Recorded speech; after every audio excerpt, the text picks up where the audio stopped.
Hi students, today we will deal with the passing package of Unit 3, Impact of British Rule, Part 2. What were the impacts of modern English education?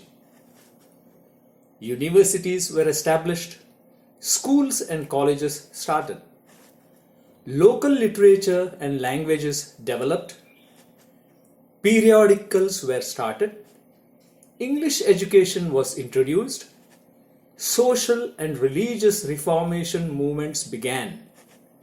It influenced freedom struggles in India. It made Indians to understand and appreciate their rich tradition. ಆಧುನಿಕ English ಶಿಕ್ಷಣದ ಪರಿಣಾಮಗಳು ಯಾವುವು? ವಿಶ್ವವಿದ್ಯಾಲಯಗಳನ್ನು ಸ್ಥಾಪಿಸಲಾಯಿತು. ಶಾಲೆಗಳು ಮತ್ತು ಕಾಲೇಜುಗಳು ಪ್ರಾರಂಭವಾದವು. ಸ್ಥಳೀಯ ಸಾಹಿತ್ಯ ಮತ್ತು ಭಾಷೆಗಳು ಅಭಿವೃದ್ಧಿಗೊಂಡವು. ನಿಯತಕಾಲಿಕಗಳು ಪ್ರಾರಂಭವಾದವು. ಇಂಗ್ಲಿಷ್ ಶಿಕ್ಷಣವನ್ನು ಪರಿಚಯಿಸಲಾಯಿತು. ಸಾಮಾಜಿಕ ಮತ್ತು ಧಾರ್ಮಿಕ ಸುಧಾರಣಾ ಚಳುವಳಿಗಳು ಪ್ರಾರಂಭವಾದವು. ಭಾರತದಲ್ಲಿ ಸ್ವಾತಂತ್ರ್ಯ ಹೋರಾಟಗಳು ಪ್ರಭಾವಿತವಾದವು. ಇದು ಭಾರತೀಯರು ತಮ್ಮ ಶ್ರೀಮಂತ ಸಂಪ್ರದಾಯವನ್ನು ಅರ್ಥ ಮಾಡಿಕೊಳ್ಳಲು ಮತ್ತು ಪ್ರಶಂಸಿಸಲು ಕಾರಣವಾಯಿತು. What were the terms and provisions of Regulating Act of 1773? The Governor of Bengal became the Governor General. Supreme Court was established in Calcutta. Bengal Presidency gained control over the Madras and Bombay presidencies. Governor General was authorized to exercise control and to supervise over the Madras and Bombay presidencies. 1773ರ ನಿಯಂತ್ರಣ ಕಾಯಿದೆಯ ನಿಯಮಗಳು ಮತ್ತು ನಿಬಂಧನೆಗಳು ಯಾವುವು? ಬಂಗಾಳದ ರಾಜ್ಯಪಾಲರು governor general ಆದರು. Supreme court ಅನ್ನು ಕಲ್ಕತ್ತಾದಲ್ಲಿ ಸ್ಥಾಪಿಸಲಾಯಿತು. ಬಂಗಾಳ ಪ್ರೆಸಿಡೆನ್ಸಿ ಮದ್ರಾಸ್ ಮತ್ತು ಬಾಂಬೆ ಅಧ್ಯಕ್ಷರ ಮೇಲೆ ಹಿಡಿತ ಸಾಧಿಸಿತು. ಗವರ್ನರ್ ಜನರಲ್ ಅವರಿಗೆ ಮದ್ರಾಸ್ ಮತ್ತು ಬಾಂಬೆ ಅಧ್ಯಕ್ಷರ ಮೇಲ್ವಿಚಾರಣೆ ಮತ್ತು ನಿಯಂತ್ರಣದ ಅಧಿಕಾರ ನೀಡಲಾಯಿತು. What were the terms and provisions of Government of India Act of 1935? Reserve Bank of India was established. Diarchy was cancelled at the regional level. Diarchy was established at the center. The federal court was established. A dominion state was formed. Bharat ಸರ್ಕಾರದ 1900 ನಿಯಮಗಳು ಮತ್ತು ನಿಬಂಧನೆಗಳು ಯಾವುವು? Reserve bank of ಇಂಡಿಯಾವನ್ನು ಸ್ಥಾಪಿಸಲಾಯಿತು. ಪ್ರಾದೇಶಿಕ ಮಟ್ಟದಲ್ಲಿ ರಾಜಪ್ರಭುತ್ವವನ್ನು ರದ್ದುಪಡಿಸಲಾಯಿತು. ಕೇಂದ್ರದಲ್ಲಿ ರಾಜಪ್ರಭುತ್ವವನ್ನು ಸ್ಥಾಪಿಸಲಾಯಿತು. ಫೆಡರಲ್ ಕೋರ್ಟ್ ಅನ್ನು ಸ್ಥಾಪಿಸಲಾಯಿತು. ಒಂದು ಪ್ರಭುತ್ವ ರಾಜ್ಯವನ್ನು ರಚಿಸಲಾಯಿತು. What were the terms and provisions of Charter Act of 1833? The Governor General of Bengal was named as the Governor General of India. The act barred discrimination based on religion, birth, and the skin color. All British companies were allowed to have trade relationship in India. The Governor General was vested with powers to direct, control, and supervising all trades in India. The central government of Bengal had the final right to decide on issues like war and peace. 1833ರ charter ಕಾಯ್ದೆಯ ನಿಯಮಗಳು ಮತ್ತು ನಿಬಂಧನೆಗಳು ಯಾವುವು? ಬಂಗಾಳದ governor general ಅವರನ್ನು ಭಾರತದ governor general ಎಂದು ಹೆಸರಿಸಲಾಯಿತು. ಧರ್ಮ, ಜನನ ಮತ್ತು ಚರ್ಮದ ಬಣ್ಣವನ್ನು ಆಧರಿಸಿ ತಾರತಮ್ಯವನ್ನು ನಿಷೇಧಿಸಲಾಯಿತು. ಎಲ್ಲ ಬ್ರಿಟಿಷ್ ಕಂಪನಿಗಳಿಗೆ ಭಾರತದಲ್ಲಿ ವ್ಯಾಪಾರ ಸಂಬಂಧ ಹೊಂದಲು ಅವಕಾಶವಿತ್ತು.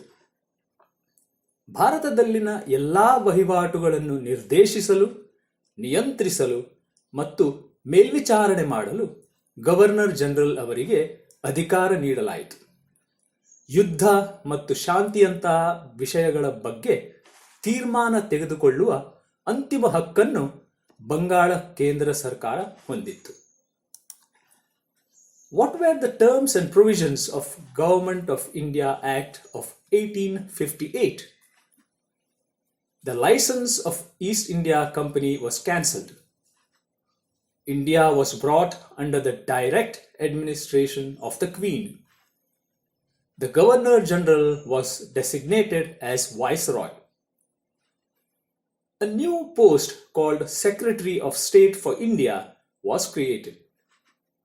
A Council of India was created in order to assist the Secretary. Bharat ಸರ್ಕಾರದ 1858ರ ಕಾಯಿದೆ ನಿಯಮಗಳು ಮತ್ತು ನಿಬಂಧನೆಗಳು ಯಾವುವು? ಈಸ್ಟ್ ಇಂಡಿಯಾ ಕಂಪನಿಯ ಪರವಾನಗಿ ರದ್ದುಗೊಂಡಿತು. ಭಾರತವನ್ನು ಇಂಗ್ಲಿಷ್ ರಾಣಿಯ ನೇರ ಆಡಳಿತಕ್ಕೆ ತರಲಾಯಿತು. ಗವರ್ನರ್ ಜನರಲ್ ಅವರನ್ನು ವೈಸರಾಯ್ ಎಂದು ನೇಮಿಸಲಾಯಿತು. ಭಾರತದ ರಾಜ್ಯ ಕಾರ್ಯದರ್ಶಿ ಎಂಬ ಹೊಸ ಹುದ್ದೆಯನ್ನು ರಚಿಸಲಾಯಿತು. ಕಾರ್ಯದರ್ಶಿಗೆ ಸಹಾಯ ಮಾಡುವ ಸಲುವಾಗಿ ಕೌನ್ಸಿಲ್ ಆಫ್ ಇಂಡಿಯಾವನ್ನು ರಚಿಸಲಾಯಿತು. What were the terms and provisions of Government of India Act of 1919? The Act formulated bicameral legislative body. Diarchy was introduced at regional governments. High Commissioner was appointed for India. Promised to improve local self-government. Provincial budget was separated from the central budget. Separate electoral college was extended for Muslims, Sikhs, etc. 1919ರ Bharat ಸರ್ಕಾರದ ಕಾಯ್ದೆಯ ನಿಯಮಗಳು ಮತ್ತು ನಿಬಂಧನೆಗಳು ಯಾವುವು? ಕೇಂದ್ರದಲ್ಲಿ ಬೈಕ್ಯಾಮರಲ್ ಶಾಸಕಾಂಗ ಮಂಡಳಿಯನ್ನು ರೂಪಿಸಿತು. ಪ್ರಾದೇಶಿಕ ಸರ್ಕಾರಗಳಲ್ಲಿ ಅವಳಿ ಸರ್ಕಾರವನ್ನು ಪರಿಚಯಿಸಲಾಯಿತು. ಭಾರತಕ್ಕೆ ಹೈಕಮಿಷನರ್ ನೇಮಕಗೊಂಡರು. ಸ್ಥಳೀಯ ಸ್ವ ಆಡಳಿತವನ್ನು ಸುಧಾರಿಸುವ ಭರವಸೆ ನೀಡಲಾಯಿತು. ಪ್ರಾಂತೀಯ ಬಜೆಟ್ ಅನ್ನು ಕೇಂದ್ರದ ಬಜೆಟ್ನಿಂದ ಬೇರ್ಪಡಿಸಲಾಯಿತು. ಮುಸ್ಲಿಮರು, ಸಿಖ್ಖರು ಇತ್ಯಾದಿಗಳಿಗೆ ಪ್ರತ್ಯೇಕ ಚುನಾವಣಾ ಬೂತ್ ಪರಿಚಯಿಸಲಾಯಿತು. Compare Retwari and Zamindari systems.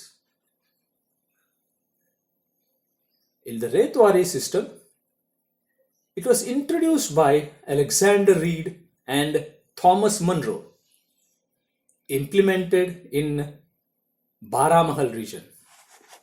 In the Zamindari system, it was introduced in Bengal and Bihar regions by Cornwallis. Tiller was the landowner in the Retwari system, but farmers were exploited by the company.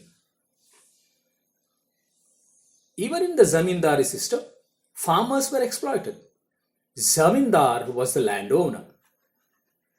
In the Retwari system, farmers paid land tax directly. In the Zamindari system, Zamindars collected land tax. They became strong. ರೇತವಾರಿ ಮತ್ತು ಜಮೀನ್ದಾರಿ ವ್ಯವಸ್ಥೆಯನ್ನು ಹೋಲಿಕೆ ಮಾಡಿ. Alexander read ಮತ್ತು Thomas Munro ಅವರು ರೇತವಾರಿ system ಅನ್ನು ಪರಿಚಯಿಸಿದರು. ಬಾರಾಮಹಲ್ ಪ್ರದೇಶದಲ್ಲಿ ಜಾರಿಗೆ ತರಲಾಯಿತು. ಜಮೀನ್ದಾರಿ ಸಿಸ್ಟಮ್ ಅನ್ನು ಕಾರ್ನ್ವಾಲಿಸ್ ಅವರು ಬಂಗಾಳ ಮತ್ತು ಬಿಹಾರ ಪ್ರದೇಶಗಳಲ್ಲಿ ಪರಿಚಯಿಸಿದ್ದಾರೆ.